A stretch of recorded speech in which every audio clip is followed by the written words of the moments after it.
해주셔야 되고요. 예, 여보세요. 네. 전화하는 것 같은. 네, 안녕하세요.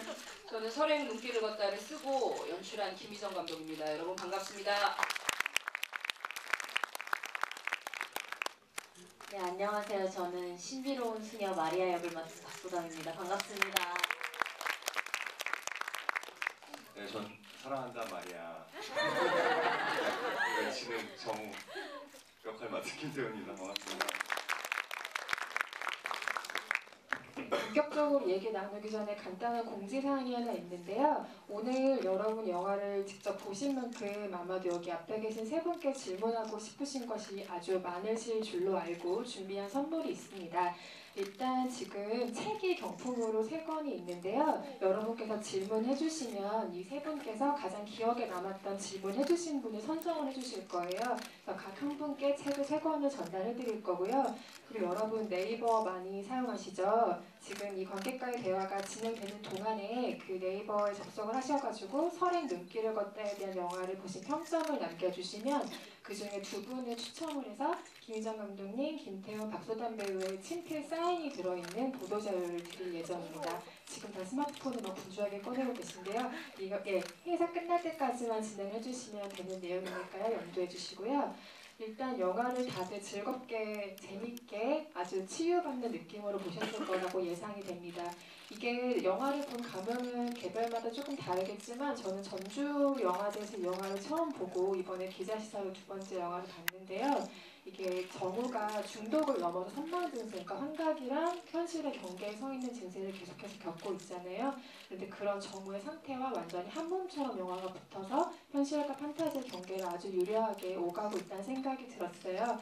그래서 그만큼 죄의식이나 상처, 나아가서 구원에 대한 이야기를 감독이 다룰 때 가장 중요한 건 연출자의 태도라고 생각하거든요.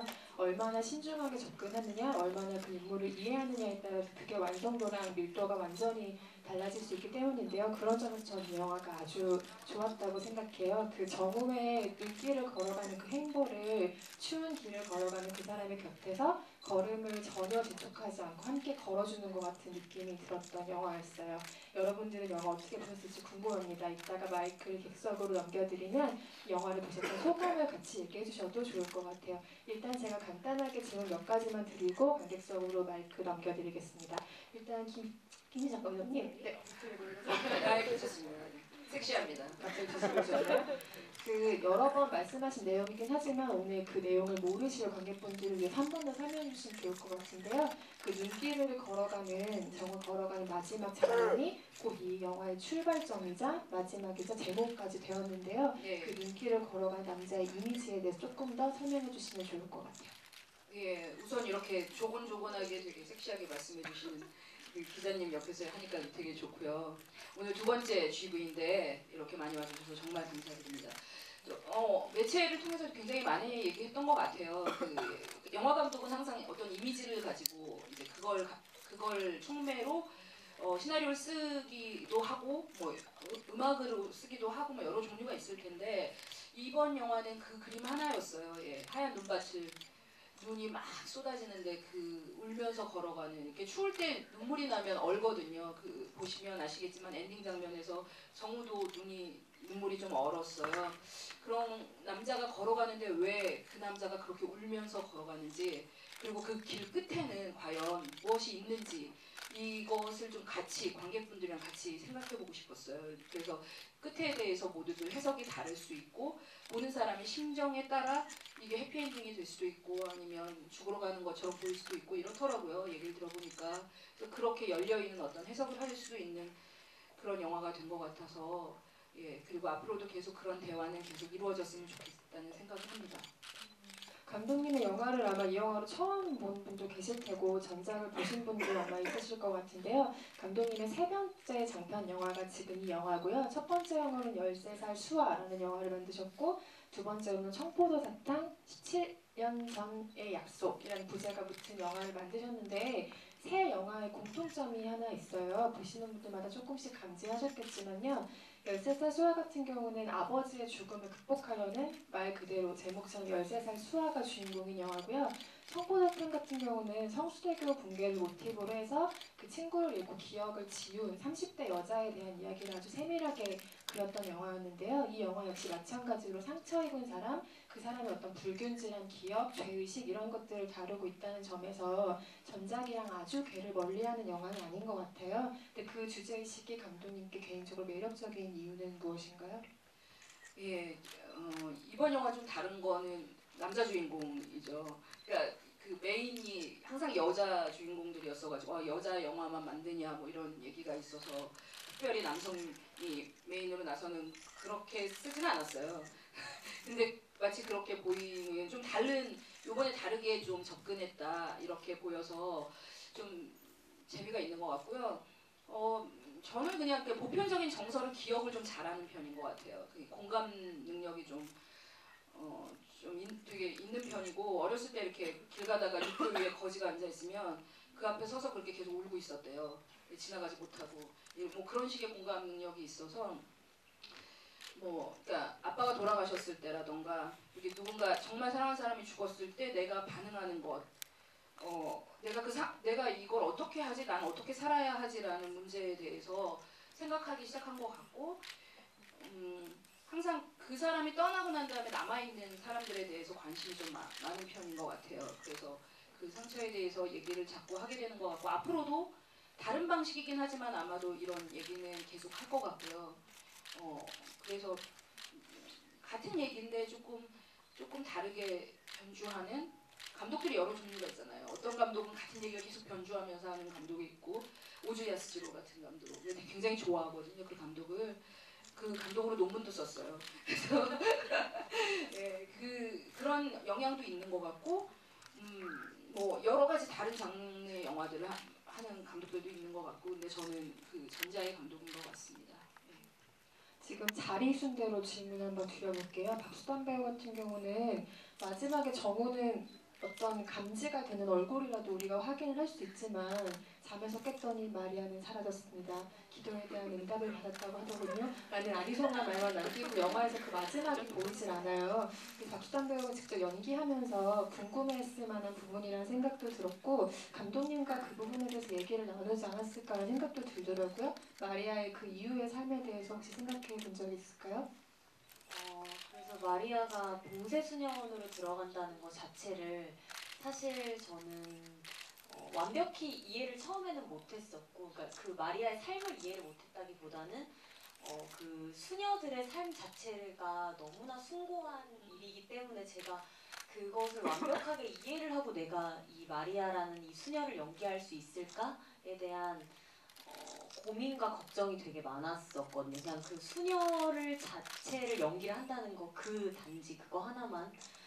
근데 그래서 마지막에도 마리아가 봉쇄수녀원으로 들어간다는 그 마음, 나는 응답받을 때까지 기도를 드릴 거라는 그 마음, 정말 간절히 바라는 되게 멀리서 이 정우를 멀리서 계속해서 안아주고 보듬어주고 싶다는 생각을 했던 것 같아요. 정작 마리아가 수녀가 아니라면 좀 다른 방법으로 이에게 치유를 해줄 수 있지만 그녀가 지금 해줄 수 있는 거는 정말 기도가 응답받을 때까지 기도를 드리는 거고 멀리서 묵묵히 이 사람을 응원해주고 싶었거든요. 그래서 굳이 그 떠나는 얼굴이 저도 필요할 것 같다는 생각은 하지 않았었고 마리아가 어떤 표정으로 어떤 마음으로 떠났을지 되게 그 먹먹함과 이 사람을 영원히 빌어주는 그 마음 그런 것들을 관객분들이 보시면서 상상할 수 있게끔 좀 열어주신 것 같아요. 감독님도 이 마리아의 어떠한 딴 표정이 딱 담겨버리면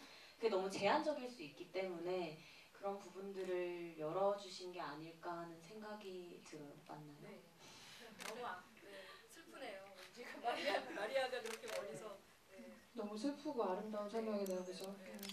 감독이 아무리 좋은 의도를 가지고 영화를 만들었더라도 사실은 그걸 육체로 구현을 하고 입으로 그 대사를 재현하는 건 사실은 배우들의 몫이기 때문에 그거를 제대로 해주지 않았다면 이 영화의 뜻이 온전히 전달이 되지 않았을 거예요. 그런데 두 배우 덕분에 이 영화는 훨씬 힘과 탄력을 얻어서 달려가고 있다는 인상을 많이 받았는데요. 그 정점에 또 김태훈 배우가 계십니다. 제가 김태훈 배우를 만나기 전에 얼마나 기대를 많이 했냐면요. 김희정 감독님 감독님이 전주에서 만나면 저한테 그러셨어요. 이 영화는 김태현의 재발견이다. 누구나 이 영화를 김태현에게 반할 것이다. 물론 저도 거기에 동의를 하긴 했는데 언론 시사회가 진행된 1년 후까지 그 얘기를 계속하고 계실 줄은 몰랐어요. 그 같이 한 과정과 결과가 굉장히 만족스러웠기 때문에 한 번이라도 더 배우를 언급해주고 싶었던 연출가의 마음이었을 거라고 생각이 들어요. 근데 김태현 배우를 얼마 전에 인터뷰를 해서 재미있는 얘기들을 많이 들었어요. 등과 여러 가지 코드로 이 영화를 해석할 수 있지만 김태현 배우는 엄마라는 키워드를 가장 중요하게 생각하셨다고 해요. 왜 그렇게 생각하셨는지에 대한 이유를 관객 여러분께 조금만 설명을 해주세요. 그 전의 모습이 어땠길래 그렇게 재발견이라고 하지? 얼마나 엉망이었길래 그 전의 모습이. 네. 그거 감사드리고요. 네, 쑥스럽습니다. 그 엄마라는 키워드라고 했던 건 그냥 시나리오를 읽었을 때 사실은 이걸 찾아가게 된 동기도 엄마 때문에 간 거고, 사실은 뭐 그 다음에 영화를 보셨으니까 아빠에 대한 기억, 그다음에 이제 마리아라는 존재, 그다음에 그 외에 또 원장 수녀님이랄까 여러 분들 만나시게 되는 그 공기들이 다 제 안에 이제 영향을 주지만, 어쨌든 그곳을 찾아가고 그곳에서 어쨌든 계속 머물러 있고, 마지막까지도 제가 하려고 했던 건 엄마를 묻고 엄마에 대한 그 미안한 마음을 좀 어떻게든 제가 그것을 치유하고 싶어서 갔던 거라고 생각이 들었던 거고, 그런 뭐 분석적인 어떤 거 이전에 시나리오 읽었을 때 그 엄마 수술실 앞에서 그 형과 딱이 맞으면서 하는 그 장면, 그리고 엄마를 묻었을 때 마음, 뭐 이런 것들이 그냥 가장 강력했던 것 같아요. 읽었을 때 어떤 저의 인상이. 네, 그랬습니다. 관련해서 박수산 배우께 추가 질문을 드려볼게요. 그 마리아에게서 정호의 어머니의 이미지를 많이 읽은 분들도 계실 것 같아요. 저도 영화를 보면서 얼마간 그런 느낌을 가졌었는데요. 마리아가 그 자체로도 해석할 게 굉장히 많은 인물이지만 사실은 정호에게 어떤 영향을 미치는지도 굉장히 영화에서는 중요하잖아요. 그래서 연기하면서 혹시 마리아가 정호에게 어떤 존재일 것이다 라고 박수산 배우는 해석을 어떻게 하셨는지 궁금해요. 어떤 존재, 어떤 의미일까? 정호에게 마리아는.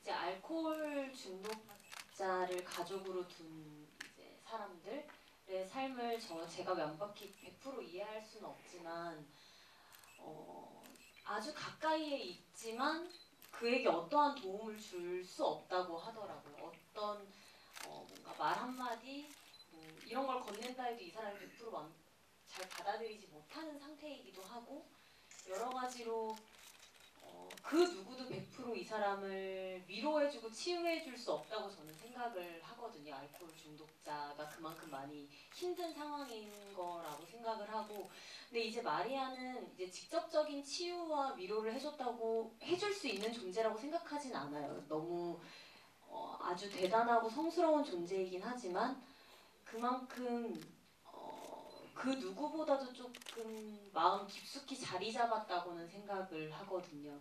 그래서 이 치유가 직접적인 치유가 아닌 정우가 마리아를 통해서 조금은 웃고 좀 따뜻한 마음을 많이 느낄 수 있었던 것 같고, 그래서 저도 물론 마리아가 나이도 훨씬 어리고 정우보다 살아온 삶이 훨씬 덜 됐지만 저도 엄마라는 그런 키워드, 제가 계속 생각했던 거, 마리아에게 엄마라는 존재 자체도 되게 먹먹한 존재라고 저는 생각을 하거든요. 엄마이지만 너무 좋지만 그 엄마의 모습이 너무 무서워서 도망을 쳤던 마리아이고, 그래서 저도 어떠한 딱 한 단어로 표현하기는 조금 어려운데 그렇기 때문에 저는 서로한테 치유를 받을 수 있었다고 생각을 해요. 그래서 제가 진짜 마리아가 정우에게 많은 치유를 해줬는지는 잘 모르겠지만 마리아가 치유를 받아서 그 치유받는 마리아의 모습을 보고 또 정우가 행복함을 느낄 수 있었다고도 생각을 해요. 저는. 말을 너무 예쁘게 잘하죠. 그래서 보는 동안 저도 자꾸 저도 모르게 엄마 미소가 막 지어지고. 김태현 배우께 질문 드릴게요. 방금 박수단 배우가 이 영화에 굉장히 중요한 키워드를 얘기했는데요. 정우는 알코올 중독자이죠. 그래서 알코올 중독자를 어떻게 연기하셨어요? 알코올 중독자를 연기하는 건 준비를 어떻게 하는 건가요? 라고 하는 건 사실 그 알코올 중독이라는 건 감정적인 상태이긴 하지만 직업적으로 어떻게 준비를 했냐라던가 뭐 인물의 감정을 어떻게 이해했냐거나 라는 굉장히 추상적인 질문인 것 같아서 조금 더 폭을 줄여볼게요. 얼마 전에 김태현 배우랑 그 알코올 중독자 정우의 상태에 대한 얘기를 하다가 제가 되게 재미있게 들었던 키워드는 뭐였냐면은 김태현 배우가 자기의 마음이 좀 동하지 않거나 이해가 되지 않으면 몸이 움직이는 스타일이 별로 아닌 배우인 것 같더라고요. 자기가 완벽하게 이해를 하고 이 사람의 감정적인 상태가 어떤지 정확하게 이해를 하고 인식을 해야 그제 연기를 하는 배우인 것 같았어요. 그럴 때 김태현 배우가 했던 말이 뭐였냐면 저는 진짜로 연기하고 싶었어요. 그 진짜 같은 모습이고 진짜 같은 감정이어서 제 마음을 움직일 때 저는 굉장히 감동받고 같이 웃고 울고 할 수 있는 것 같아서 제가 이제 그런 모습을 연기할 때 항상 어쨌든 저는 거짓말로 하거나 하는 척을 하면 제가 관객이 그걸 별로 안 좋아하니까 그런 것들을 지향하는 것 같고요. 그런 측면에 있어서 이제 알코올 중독자가 과연 무엇일까보다는 정우의 마음의 상태가 어떨까? 정우가 알코올 중독자인 것이니까요. 정우가 갖고 있는 마음과 그 신 상황 안에서 정우가 진짜로 어떤 마음이고 그거를 김태훈이 연기할 때 저라면 어떤 마음일까? 이제 이런 것들을 같이 잘 섞어서 정우라는 새로운 어떤 인물로 만들어가는 과정이었고 뭐 그 과정 안에서 이제 외형적인 것도 중요하지만 그런 외형적인 건 결국에 그런 마음의 상태 때문에 술에 의지하게 된 거고 그러면서 나타나는 어떤 제스처나 행동들이었기 때문에 더 먼저 제가 가져야 될 거는 그 사람의 상태, 마음 뭐 이런 것들이라고 생각했고 그런 것들을 좀 고민했던 것 같습니다. 저런 노력 덕분에 저는 김태훈 배우의 그 장면마다 결이 조금씩 다른 그 굉장히 세밀한 연기들이 영화의 뭐라고 할까 밀도를 굉장히 꽉 채워준 요소라고 생각하고 박수단 배우의 연기는 반면에 굉장히 깨끗하고 치유를 받는 느낌을 주기 때문에 이 영화의 분위기를 완성했다고 생각을 했어요. 그래서 두 배우의 조합이 굉장히 근사하게 잘 어울리는 영화가 아니었나 생각이 드는데요. 감독님은 어떻게 이 멋진 두 배우와 작업을 함께하게 되셨어요? 네, 그러니까 생각해 보면 이렇게 두 분이 이렇게 청산유수로 이렇게 말씀을 잘하시는 걸 듣고 있으니 정말 너무 좋습니다. 울면 안 돼요. 그 뭐랄까 운이 되게 좋았던 것 같아요. 사실은 1년 전에 저희가 촬영을 했기 때문에 그리고 우선은 시나리오를 준 첫 배우들이에요. 남자 배우도 여자 배우도 저는 시나리오를 다른 데 줘보지 않고 두 분한테 줬고 바로 오케이를 해서 같이 작업을 했기 때문에 굉장히 운이 좋았고요. 뭐 항상 그렇게 생각해요. 배우가 정말 좋은 배우들은 이미 감독보다 훨씬 많이 그 역할에 대해서 알고 있어요. 아까 말씀하셨듯이 육체로 표현해야 되기 때문에 그 안에 다 들어가 있어야 되는 거죠. 어느 정도는 그 뭔가 이렇게 들어온 것처럼은 아니더라도 아무튼 그 인물을 표현은 동물적으로 내 몸으로 하는 거잖아요. 항상 그 생각을 하거든요. 나는 이렇게 말해주고 설명해줄 수 있지만 그걸 카메라 앞에서 구현해내는 건 결국은 배우들이란 말이죠. 그랬을 때 이렇게 영화가 뭐 호불호가 갈릴 수도 있고 너무 뭐 모호하다거나 아니면 너무 이해가 안 된다거나 뭐 이럴 수도 있다고 생각을 하는데 다들 그런데도 입을 모아서 말하는 건 근데 배우들은 정말 잘했다라고 얘기를 한단 말이죠. 그러니까 이 영화 자체에 대한 취향은 갈릴 수 있으나 이 배우들이 잘했다라는 것에 대해서는 다 한 입으로 얘기를 한다는 것이 굉장히 저한테는 엄청난 칭찬이고요. 뭐 두 배우 다 굉장히 좋고 같이 놓고 봤을 때 처음에 목소리의 톤이나 외모나 이런 매칭을 봐요. 감독들은 어쩔 수 없이 우리가 한 컷에 두 배우를 같이 넣고 보고 이러기 때문에 그런데 많은 부분 굉장히 스무스하다고 그러잖아요. 이렇게 잘 이렇게 그럴 법한 거죠. 수녀임에도 불구하고 알코올 중독자임에도 불구하고 뭔가 이들이 좋아하는 거 아닌가라는 어떤 그 케미를 유행하는 말로 케미라고 하잖아요. 그 케미가 느껴지는 그런 것들, 그런 미묘한 감정이 느껴지게끔 두 배우가 해줬다고 생각을 하고요. 그거는 정말 이게 아무리 연출을 이렇게 해주세요라고 해도 말씀드렸듯이 결국 카메라에 비치는 건 배우들이기 때문에, 그리고 저예산 영화는 시간이 너무 없기 때문에 뭐 여러 가지로 시도를 해보기가 너무 어려워요. 근데 이 두 배우들이 너무 훌륭히 해줘서 저희가 이렇게 영화가 완성돼서 세계 영화제 초청받고 많은 사람들이 많은 부분 공통으로 느끼는 그 감정을 줄 수 있었다고 생각을 해요. 그 영화를 만드는 사람들은 영화마다 영화의 운명이 있다는 말을 굉장히 자주 하거든요. 근데 이 영화의 운명은 배우들을 잘 만난 게 일단 1차 운명이었고, 그 기운을 받아서인지 마지막 장면 촬영 때 눈이 안 와가지고 다들 너무 고생을 했다는데, 기적처럼 촬영이 비는 날 눈발이 막 날려가지고 그 나주에서 대기하고 있던, 그러니까 촬영 내내 거기 로케이션을 날려서 했기 때문에 계속 김태훈 배우가 머무르고 있었다고 하는데, 잠깐 나와봐 해서 찍은 장면이 마지막 장면이라고 해서 그 장면을 찍고 모두가 굉장히 안도하면서 이 영화의 운명이 나쁘진 않겠구나, 좋은 운명이구나라고 생각하셨다고 하는 재미있는 뒷얘기가 또 생각이 나네요. 말이 좀 길었는데요. 관객석으로 이제 마이크 넘겨서 여러분의 질문과 이야기를 들어보도록 하겠습니다. 어느 분이 먼저 시작해 주실까요? 네, 여기 남자분이 먼저 주셨네요. 영화 재밌게 잘 봤습니다. 시간이 많지 않으니까 한 가지만 질문 드리고 싶은데, 부담 배우님께 저는 영화가 그 감독의 의도와는 별개로 배우나 또는 그 관객들의 새로운 그 의도나 그런 상상력들이 되게 중요하다고 생각하는데, 배우님께서 시나리오를 보시고 이 시나리오에 나오지 않은 부분들에 있어서 어떤 다른 상상력을 발휘하신 부분이 혹시 있으신지, 그것이 뭐 이 캐릭터를 분석하는데 또는 연기하는 데 있어서 어떤 영향을 미쳤는지 그 부분 좀 궁금합니다. 완전히 직접적으로 100% 나오진 않지만 이 마리아의, 사실 마리아는 되게 어린 소녀이잖아요. 근데 어린 소녀가 굉장히 많은 일들을 겪어서 되게 많은 상처를 받고 많은 아픔이 있는 소녀이지만 또 그런 아픔을 되게 숨기고 살아가는 소녀라고 생각을 하는데, 그래서 얘가 그 전에 얼마나 많은 아픔이 있었고 얼마나 많이 고독하고 외로웠을지, 그렇게 사랑하는 엄마를 두고 도망칠 때 이 마리아의 마음과 그 전까지 행복하게 엄마와 살아갈 때 마리아는 또 어땠을까, 수녀가 되기 전에 그 집에서, 그 수녀복이 정말 어울리지 않는 그 집에서 엄마와 아주 평범한 어린 아이로 살았을 때 마리아는 얼마나 행복했을까.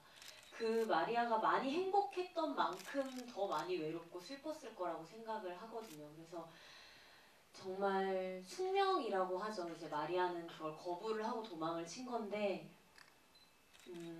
그렇기에 더 독하다고 할 수도 있을 것 같고, 그 엄마와의 관계를 제일 많이 생각을 했었던 것 같아요. 마리아의 삶에 있어서 가장 벗어나고 싶은 존재이면서도 가장 뭐라 그래야 되지? 전부였던 존재였기 때문에 엄마는 그 엄마와의 삶이 얼마나 행복했을지를 좀 많이 생각을 했었던 것 같아요. 그로 인해 엄마 때문에 마리아가 또 그렇게 바르고 맑은 마음, 맑은 정신을 가지고 살아갈 수 있다고 생각을 해서, 네, 그 더 어렸을 때 마리아가 얼마나 행복했을까를 생각을 했었던 것 같아요. 질문보다 좋은 질문 주셨네요. 다음 관객분, 두 분 이렇게 동시에 드실 때가 제일 난감한데요. 감독님께서 어느 분을 지목해 주시려나요? 네, 소담 씨 질문 나왔었으니까 여기도 소담이 필요한가? 네. 다음에 기회드릴게요. 저는 김희정 감독님한테 질문을 드리고 싶은데요. 네. 그 영화에서 이렇게 보면 그 마리아 그 수녀님 손에 2번 정도가 이렇게 물감 같은 게 묻어 있는 게 예. 나오더라고요. 그래서 네. 근데 혹시 그게 그림이나 이런 종교적인 거와 관련이 있는지 네. 뭐 그런 것이 좀 궁금해서. 예, 그 디테일을 봐주셔서 감사하고요. 예, 그게 사실은 그 마지막에 노트에 점치고 이렇게 긋는 게 다 사실 사인펜이라서 그게 이렇게 손가락에 묻은 거죠. 그 사인펜이. 근데 이게 좀 아쉬운 부분이에요. 그런 어떤 디테일을 조금 더 보여주고 싶은데 그러기에는 좀 녹록치 않았던 부분이 있었어요. 그래서 우리는 분명히 이제 그런 얘기를 했었고 마리안이 이렇게 그린다 해서 이제 소담이도 그걸 알고 이렇게 뭐 그림도 그려보고 이런 것들이 있었기 때문에 그 부분에 대한 설명을 좀 더 할 수 없었던 그런 게 있었고요. 그래서 결국 그 마지막 노트를 만드는 처음에도 와서 뭘 두고 가서야 할 때 노트를 주잖아요. 그게 같은 노트거든요. 근데 걱정 마세요. 점밖에 찍은 게 없어요라고 하는 마치 처음의 관계는 아직까지는 점만 찍힌 관계지만 나중에는 다 이어진 것처럼 둘의 관계도 그런 것을 마리아는 손에 묻히고 또 마음에 드는 점은 그런 디테일이에요. 그러니까 마리아는 수녀고 막 깨끗하고 이런 수녀인데 손은 아이처럼 이렇게 물감이 묻혀져 있는 그런 디테일 뭐 이런 것들이 좋아서 그렇게 썼던 것 같아요. 깜짝 놀랄만한 디테일 발견해 주셨네요. 다음 관객분께 마이크 드릴게요. 일단 저쪽 여자 관객분한테 드리고 사랑한다 마리아 분께 드릴게요.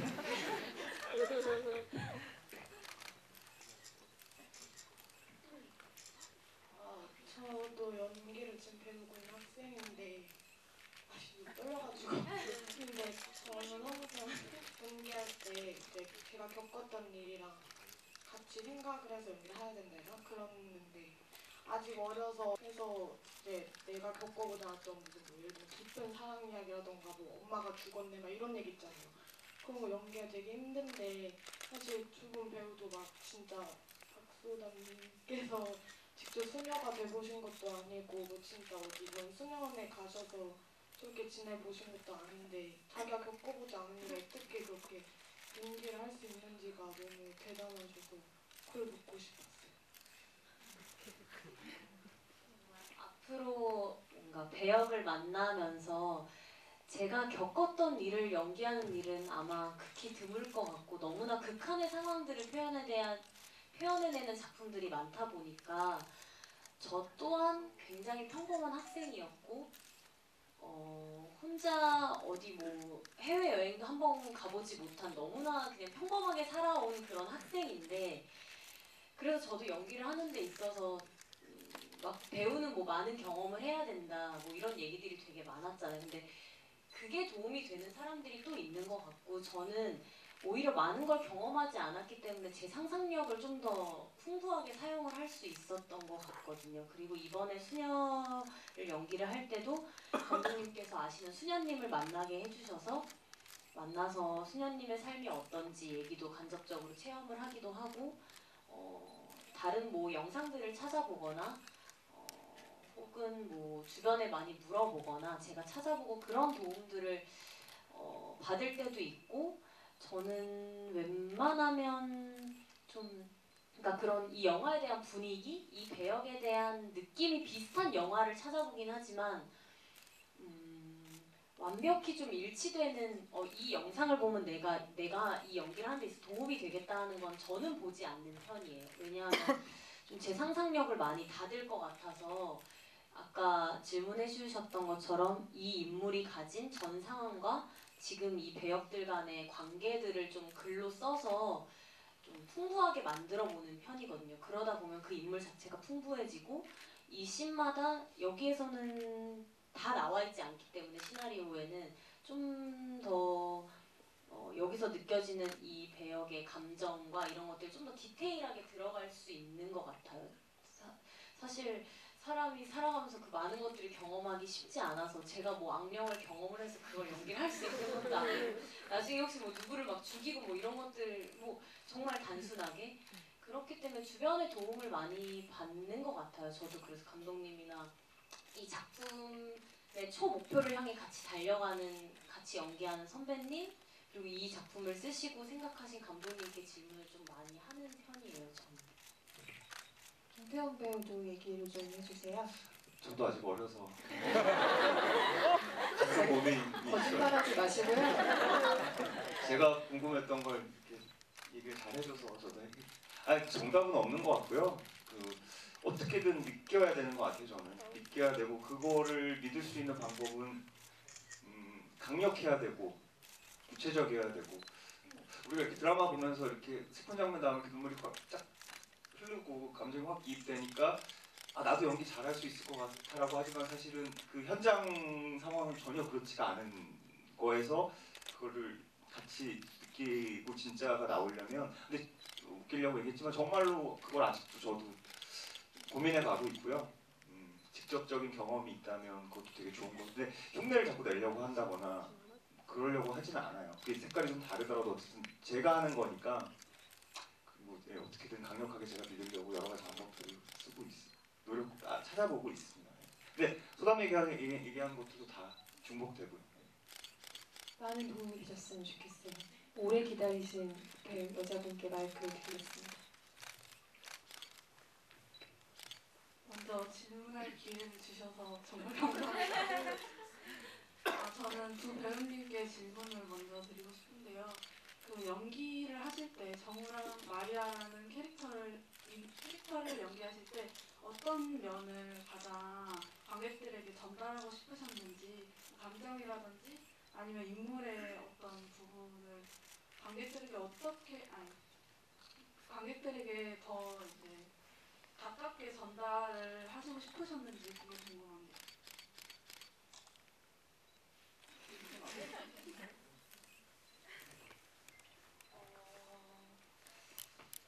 제가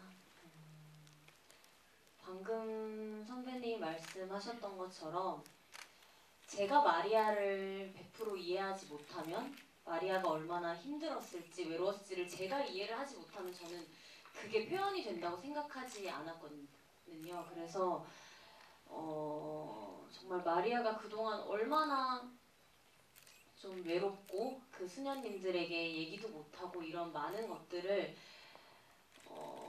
혼자 매일 밤 누워서 자기 전에 그 점들을 그리거나 혹은 뭐 꽃잎을 붙이거나 편지를 쓰거나 이러면서 자기 스스로를 계속해서 그 감정을 억누르고 다스렸다고 생각을 하거든요. 그래서 이 마리아가 딱 보기에 되게 묘한데 되게 뭔가 있는 것 같은데 하지만 보기에 완벽하게 이상한 또 사람이면 안 되는 것처럼 그래서 이 묘한 분위기를 계속해서 매 씬마다 풍겨야 되는 게 좀 어려웠었어요.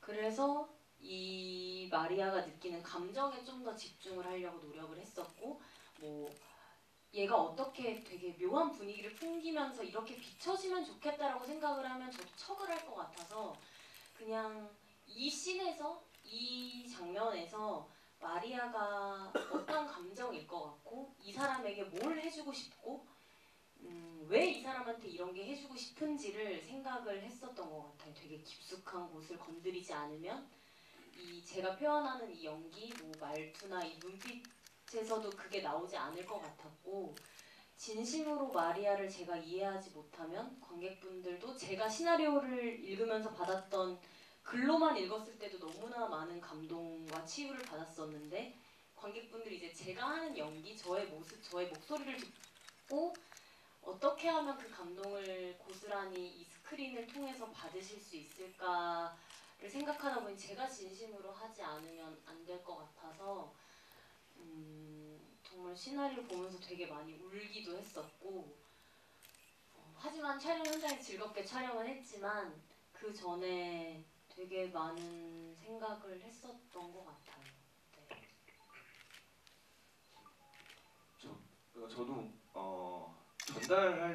어떤 걸 전달하려고는 생각 안 했던 것 같아요. 그냥 그 마음의 상태나 어떤 것들을 강력하게 믿고 싶었고요. 이 사람의 상태를 예를 들면 마리아는 처음 만난 거고 하는 거기 때문에 그 상태에서 마리아를 연기하는 박소담이라는 배우가 어떻게 연기할지 모르니까 그냥 같이 호흡해 가면서 그냥 만들어 왔던 것 같고 감독님의 말씀도 중간중간 있었고 제가 뭘 이렇게 의도하면 뭘 어떻게 전달하고 싶다는 생각까지는 저는 안 했던 것 같아요.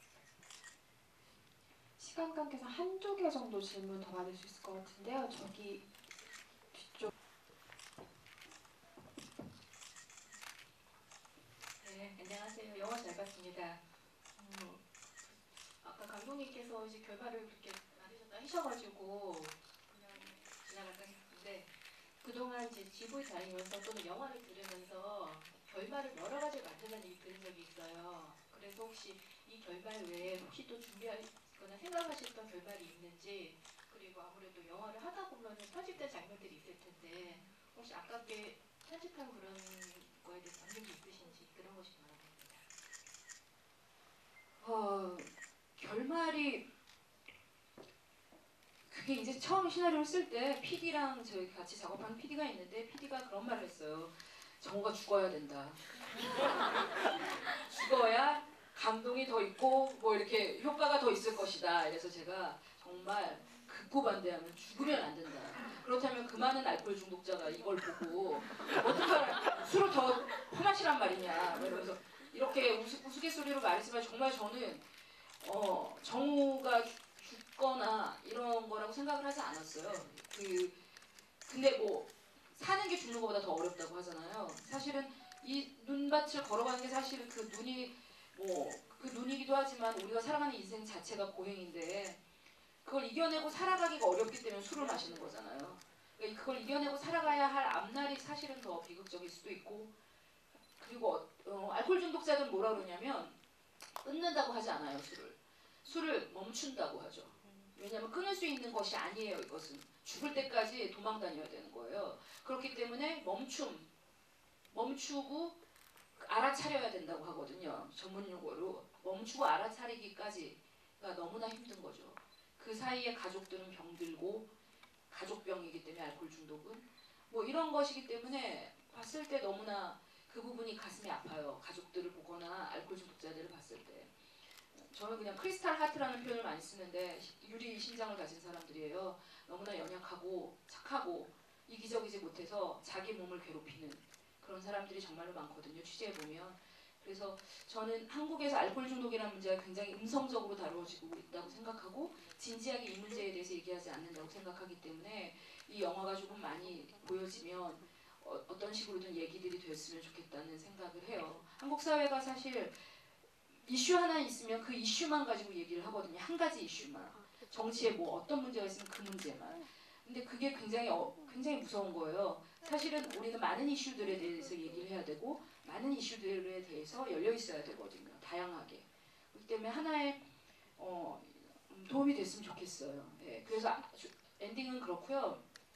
편집된 거는 뭐 많아요. 그러니까 많은데 사실 이제 잊어먹어요. 편집된 거는. 뭐 왜냐하면 그렇잖아요. 안 쓴 거고 우리 이제 잊기로 해요. 그 부분은. 네, 그러니까 네, 감사합니다. 마지막 질문 하나만 더 받을 수 있나요? 네, 저쪽에 계신 여자분께 드릴까요?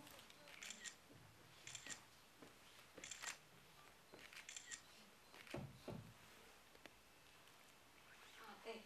좋은 영화 보여주셔서 우선 감사하고, 이게 영화가 제작된 지 1년이 넘어가고 있는데 혹시 1년 지나고 난 뒤에 이 영화가 약간 다르게 느껴진 부분이나 연기하시고 나서 1년이 지난 후에 그 배역에 대해서 좀 다르게 느낀 게 있는지 궁금하고, 저는 이 영화가 계속 곱씹어 생각할 것 같은 영화라서 이렇게 시간이 지나면 왠지 의미가 변할 것 같다고 생각하거든요. 혹시 세 분 중에 의미가 변하신 분이 있는지 궁금해요. 답변하시기 전에 약간의 부연 설명을 드리면 그 1년이라는 시간이 뭐냐면 개봉은 지금 했지만 애초에 감독님께서 시나리오를 완성을 하시고 나서 전주영화제에서 매년 하는 그 3명의 감독 연출가를 골라서 그 프로젝트를 맡기는 3일 3색이라는 프로젝트가 있어요. 근데 그게 2015년부터 이름을 바뀌어서 전주 프로젝트 3일 3색 2015라는 이름으로 프로젝트가 진행이 됐는데요. 그 중에 한 편이어서 전주영화제에서 먼저 상영이 되고 2016년 지금에 개봉을 하게 되는 그런 영화입니다. 그런 배경이 있고요. 어느 분께서 먼저 말씀해 주실까요? 네, 저한테는 뭐 의미가 전혀 바뀌지 않았고 앞으로도 안 바뀔 것 같은데, 왜냐면 1년 동안 영화제를 다녔어요. 그래서 뭐 많은 나라에 가서 많은 관객분들의 반응과 그 얘기를 들었었거든요. 그래서 뭐 저는 두 배우가 아마 재밌는 대답들을 할 것 같아요. 오랜만에 영화를 봤기 때문에. 저는 계속 봐왔고 저는 VIP 시사 때 안 봤어요, 영화를. 그래서 이제는 됐어, 이너프.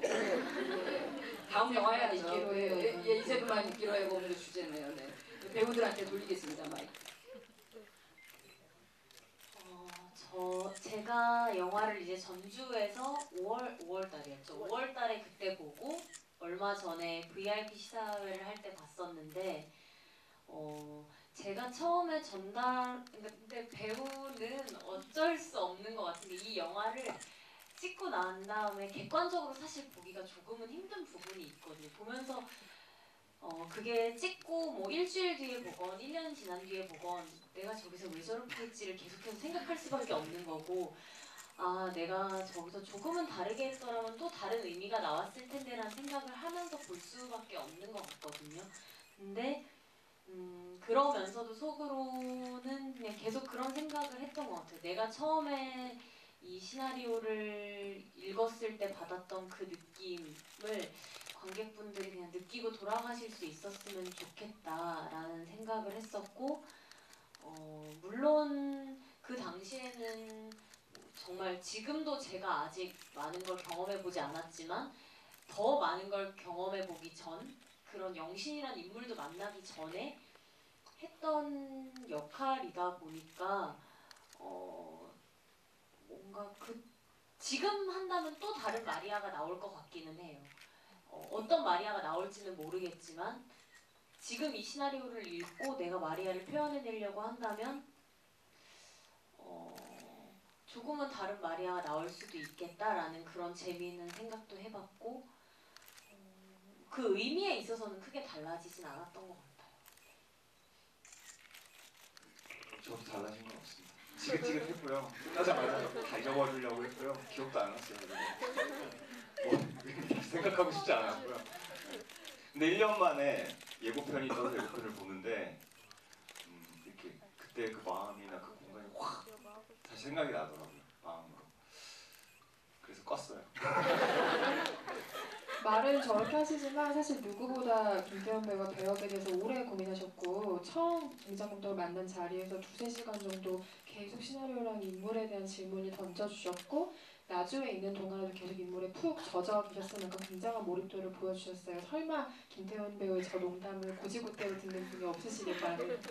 시간이 다 돼서 여러분들께 마지막 인사 한마디씩 해주시고 자리를 정리해야 될 것 같아요. 감독님부터.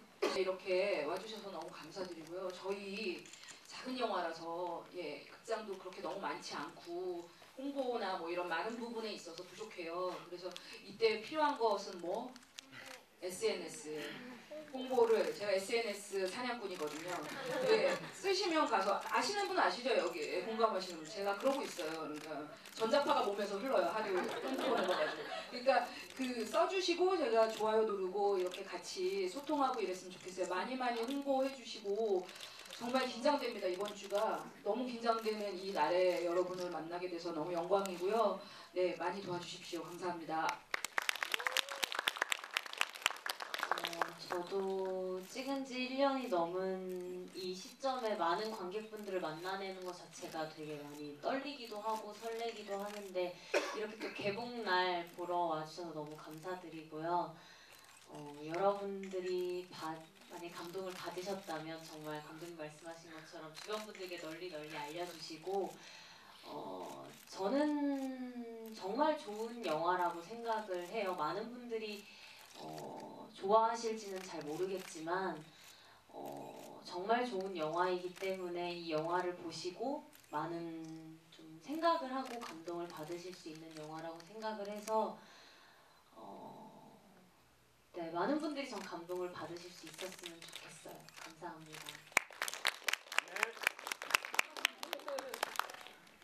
저는 되게 외로운 영화인 것 같고요. 네. 외로운 설행이라는 영화 같아요. 근데 오늘 되게 축제 같아요. 많이 와주셔서 축제같이 만들어주셔서 감사합니다. 말씀하신 것처럼 오늘 개봉일인데 많은 분들 참석해서 좋은 말씀 나눠주셔서 감사하고요. 영화 속 대사처럼 우리의 영혼은 모두 연결되어 있기 때문에 여러분의 SNS도 광범위하게 연결된 서로를 많이 홍보해 주실 걸로 믿습니다. 그리고 아까 처음에 예고되었던 대로 이 책을 세 분에게 드려야 되기 때문에 기억에 남는 질문 해주셨던 분들 한 분씩 꼽아주셔야 돼요. 어떤 질문 기억에 가까이 남으셨어요? 저는 저와 같이 어린 지망생. 네, 책 받아가시고요. 박수단 배우는 어떤 질문하신 분께 드릴까요? 주옥 같은 질문이 되게 많았어요, 그죠? 네. 그래서 저는 첫 질문을 해주신 그 손에 사인펜 아니요. 아니면 네, 처음 처음에, 질문이셨던군요. 네, 저한테 네네. 어떤 네. 그런 생각을 가지고 했는지. 네. 네. 책 받아가시고요. 감독님은 어떤 분께 드릴까요? 네, 저는 두 분이나 있는데 어떻게 책을 반으로 찢어서 네, 저는 그냥 말씀을 드리면 아까 1년 뒤에 봤더니 어떻더냐라는 질문 되게 좋았고요. 사인펜도 좋았거든요. 두 분이 가위바위보 하시면 되겠습니다. 감사합니다. 네네. 네, 양보해 주셨으니까 네, 감사합니다. 네, 각 분들 나와서 책 받아가시고요. 오늘 늦은 시간까지 함께 해주셔서 감사합니다. 안녕히 돌아가세요.